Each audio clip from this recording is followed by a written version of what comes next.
Okay, now again we meet with 2021 October paper, question number 14.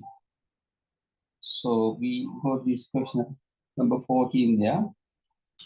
In that it says like this way: aluminium is an abundant metal with many uses. The first four ionization energies of aluminium are shown.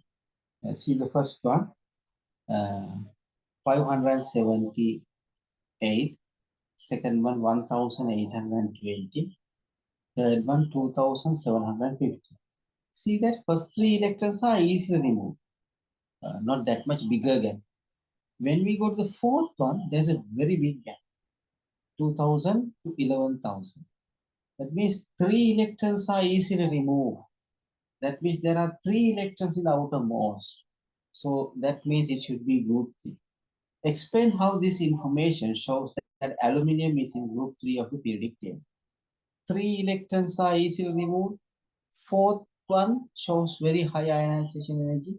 So three electrons in the outermost. So the group number is 3. That's the answer. Very simple. The graph shows the first ionization energies for the elements in the period 3. Explain the general increase in the ionization energy from sodium to argon. The general increase from ionization energy from sodium to argon. So we got that sodium to argon across the period. Yeah, across the period. They are across the period. So this is the way. Sodium, magnesium, aluminium, silicon, phosphorus, sulfur, chlorine, argon. See that. This is the size of sodium, magnesium, aluminium, silicon, phosphorus, sulfur, chlorine, argon. What happens? The atomic radius decrease. See the nuclear charge. Plus 11, plus 12, plus 13, plus 14, plus 15, plus 16, like that. Nuclear charge in this way, radius decreases, nuclear charge increases, shielding remains same. You know, across the period, shielding is same. Shielding means covering. The inner, only three shells there. So there's always two inner field. There's two inner field, two inner field, two inner field. So then constant shielding across the field. So anyhow, radius decrease, gets small in size and more charge. So what happens? Nuclear attraction increases, so ionization energy increases. So how do we write that? How do we write that in our answers, right? So we want to say that. So what we want to say that across the period, radius, what happens to the radius?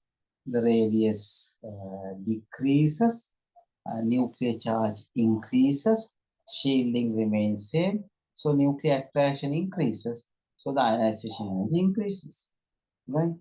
So that's how it happens, right? So I got next one, that is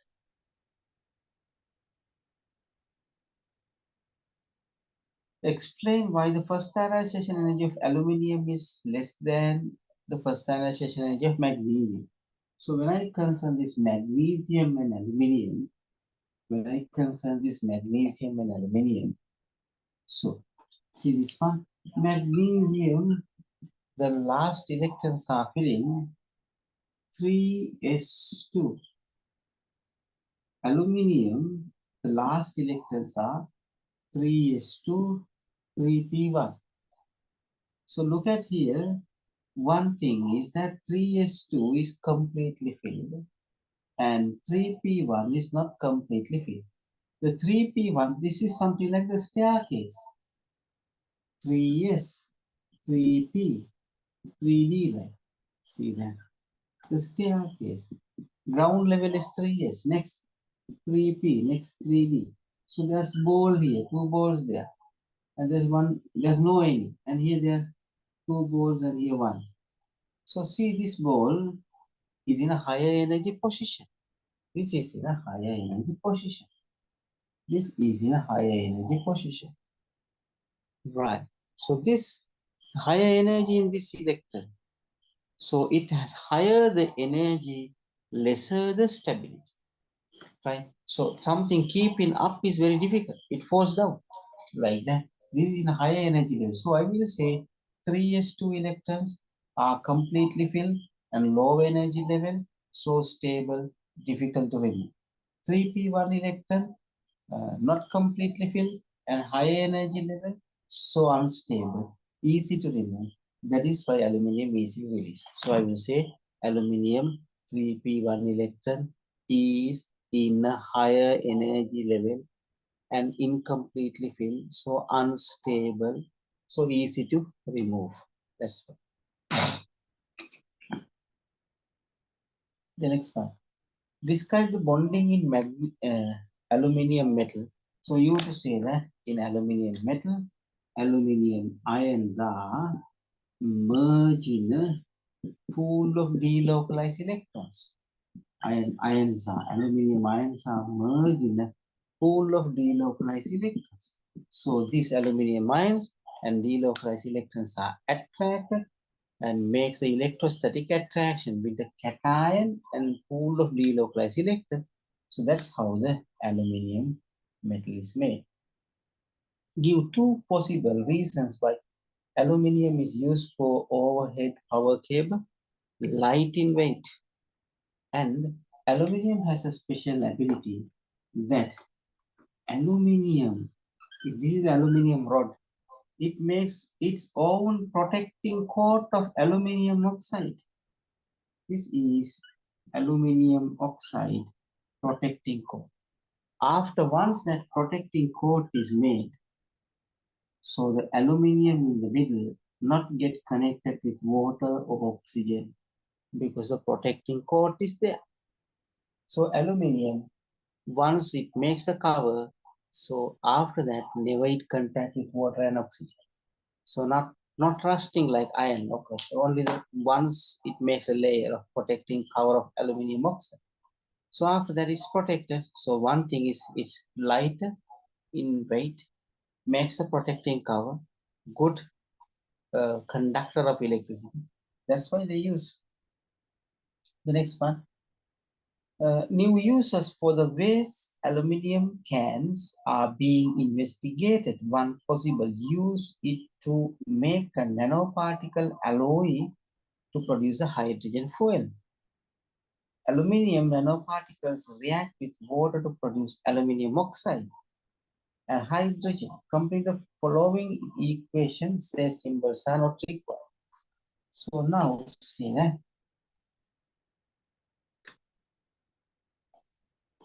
Says that aluminium is here, react with water, and it gives what? Blank plus blank. So now they ask us to fill that blanks. Right. So then when I want to balance this one, it says that it makes aluminium oxide and hydrogen. I see 2 here, so I'll put here 2, right? And I make it 3, so 6 hydrogen, so I write here 3. So there are 3 oxygen and 3 oxygen, now it is balanced. Right. Give possible reasons for producing hydrogen from aluminium rather than from the fossil fuel. Fossil fuel is non-renewable, so it is not eco-friendly and not economically better. The second one is fossil fuels cause for the global warming and release more carbon dioxide. So that is another thing. Basically, another one is aluminium particles can be recycled. Fossil fuel can't recycle. Aluminium here can recycle because aluminium oxide can again convert it. Fossil fuel burns and it can't reverse that. So that's why. Basically, that's why they are non-renewable. Aluminium can be recycled. So we have finished that 14th question. Now we are in the last question, that is 15th one. Describe how sample of octadecane can be obtained from the mixture of alkanes. The alkane mixture means octane, propane, pentane, many chains, right? Shorter chains, longer chains, very longer chains. They all are together in a crude oil. Now, how they separate? The shorter chains boils at low temperature, right? Like 40. Longer chains boil at high temperature, like 260. So now how they are separated? They are separated based on their boiling point. The mixture is allowed to boil. Let it to boil. Or the mixture is boiling. Right? When we boil the mixture, the octadecane, we say that is octadecane, right? The octadecane separate at its boiling point, right? And distillation is done and take the octadecane, right? Octadecane is there. Many other things are there. When we allow it boil, so octadecane separate at a given boiling point of octadecane, right? So we say that we heat the sample and boil the sample, and the vapor is condensed at the correct temperature, or vapor is condensed at the boiling point of octadecane. Right. That's the way we write the answer. So the next one is they have given that complete the equation. Sorry, octadecane can be cracked to produce butene and one other product. Right. Octa means 8, decane means 10, so octadecane means 18. So how many hydrogen should be 38? 38. It is cracking to make 2 molecules of C4H8 and something else. Right. What is that? So I got this, here it is 8, and then how many carbon remains? That's C10H22, because a longer chain should be alkane, because a longer chain should be alkane. This alkene, the longer chain is alkane. One of the product of this cracking is but1-ene. But means 4 carbon. 1-ene means the first carbon has a double. So this is what the but1-ene is. This is what the but1-ene. Right. Give the skeletal formula for other 3 alkenes of isomers of C4H8. So I can take this double bond to this place. Right. I can take this double bond to this place. So 1, 2, 3, 4 there. 1, 2, 3, 4 there. And draw it like this. 1, 2, 3, 4. This is one skeletal formula. So this is transform. I can make the cis format of that. 2, 3, 4. Like same side thing. This is where the cis thing. Right? And then 3 carbon in a chain now. And then double bond C. Like this way. Right. I mean carbon, carbon, carbon. And this is how the 4 carbon atoms. CH3 and CH. Is it clear? So then I guess it's clear to you now. The next one, some reactions of but1-ene are shown.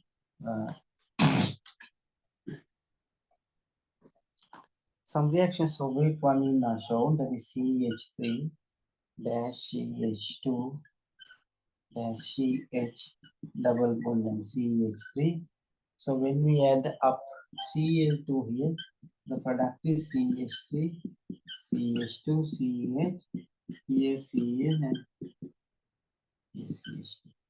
CH2, CH. So it is 1,2 dichloro butane. It is 1,2-dichlorobutane.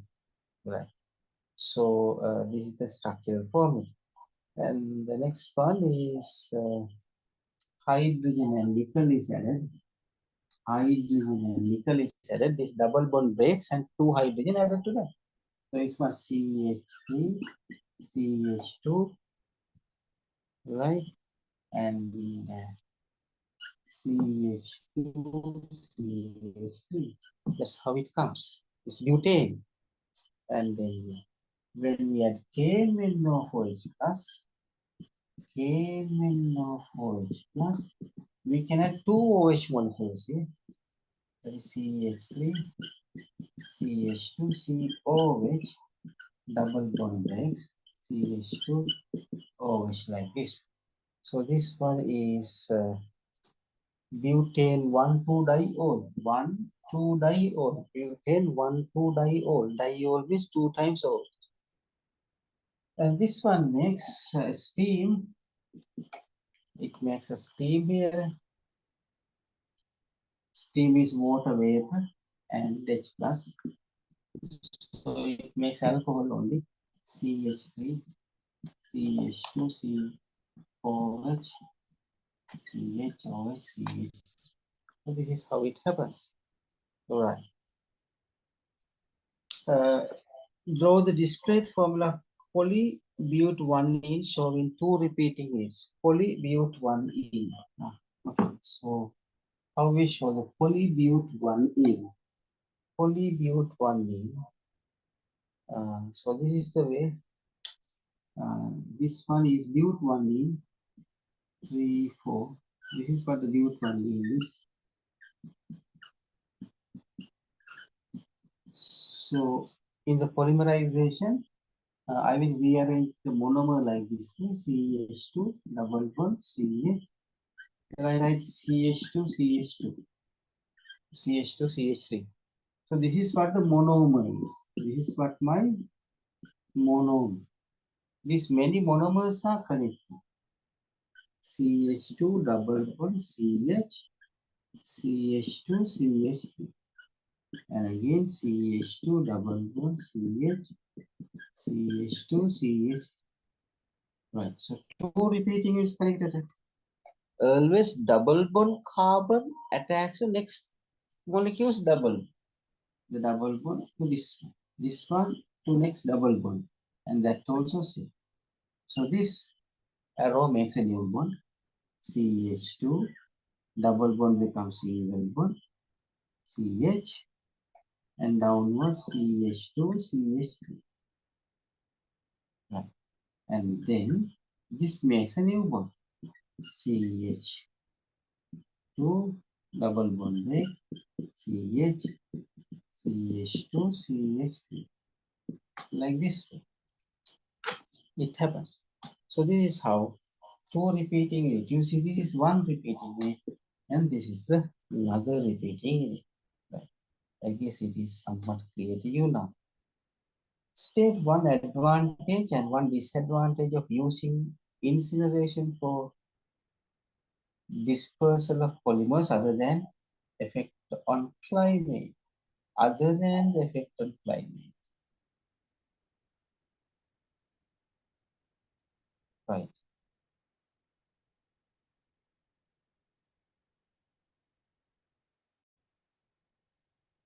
One advantage and one disadvantage of using incineration. Incineration, one disadvantage is it's uh, wasting. I mean, it's in when we concern that incineration, toxic gases or harmful gases are releases, uh, like sulfuric, nitric, like harmful gases are producers, and soot producers. Those are the disadvantage. Uh, um, Advantages, it prevents a landfill. When we burn, the incineration means burn, so it prevents a landfill. That is easy thing. So I go to the next one. That is the calculation part is there. We'll go to the calculation.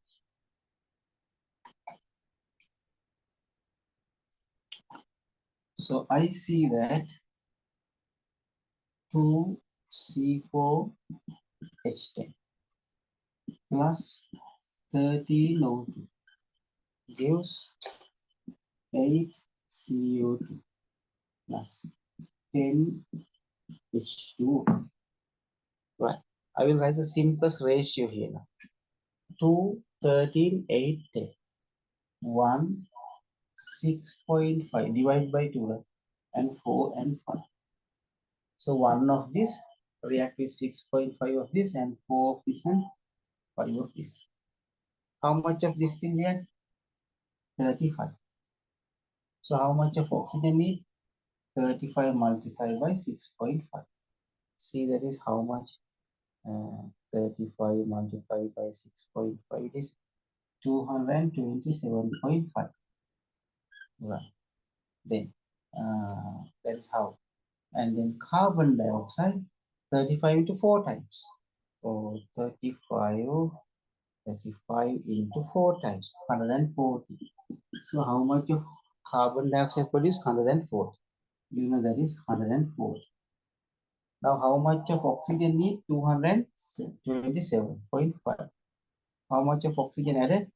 300 added. So 300 added, 227.5 used. So out of 300, 227.5 is 72.5. 72.5. So 107, 140 plus 72.5. So it is 212.5. 212.5 is the answer. I guess it is clear to you because 1 is to 6.5, 4 and 5. I don't care the water because it's a liquid.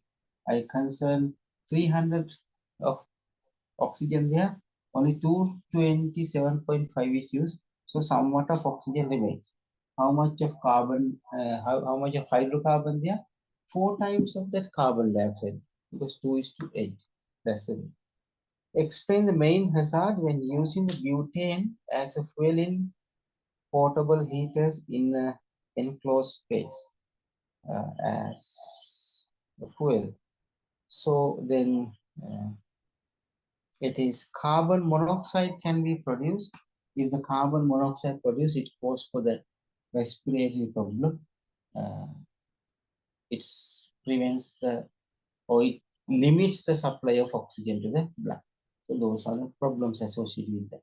So that is how we deal with that 2021 October paper. Now I have done completely 2021 October paper by the videos, and I have done 2020 paper also. So I hope you will refer that and improve your knowledge. Okay, thank you very much for joining.